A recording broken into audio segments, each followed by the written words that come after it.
गल मोतियन माला संगे गल मोतियन माला जटा में गंग विराजे मस्तक में चंद्रमा विराजे ओढ़त मृगशाला ओम हर हर हर महादेव।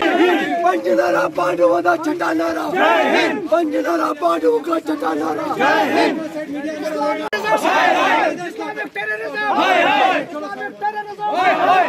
पीछे बस पीछे आप अंदर मीडिया।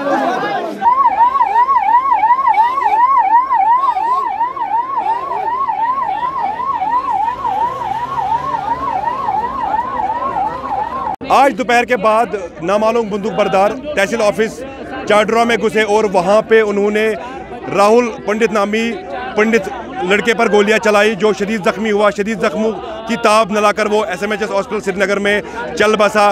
उसकी डेड बॉडी शेखपुरा पंडित कॉलोनी पहुंची है और यहाँ जो बडगाम श्रीनगर रोड है यहाँ पे वो रखी गई है। यहाँ पे ज़बरदस्त प्रोटेस्ट चल रहा है क्योंकि इन लोगों की डिमांड है कि जब तक LG यहाँ पे नहीं आएंगे तब तक जो है इस डेड बॉडी को हम नहीं हटाएंगे। फिलहाल यहाँ पे धरना प्रदर्शन चल रहा है और यहाँ पे लोग काफ़ी नारेबाजी कर रहे हैं एडमिनिस्ट्रेशन के खिलाफ क्योंकि इनकी डिमांड है कि जो ऑफिसर्स हैं जो बड़े ऑफिसर्स हैं वो यहाँ पे नहीं पहुँचे हैं जिसकी वजह से ये काफ़ी गुस्से में है और यही डिमांड कर रहे हैं कि जो यहाँ के LG है वो यहाँ पे पहुँचे तब तक वो इस डेड बॉडी को अंदर नहीं ले जाएंगे। ETV भारत के लिए शेखपुरा पंडित कॉलोनी से मैं समीउल्लाह।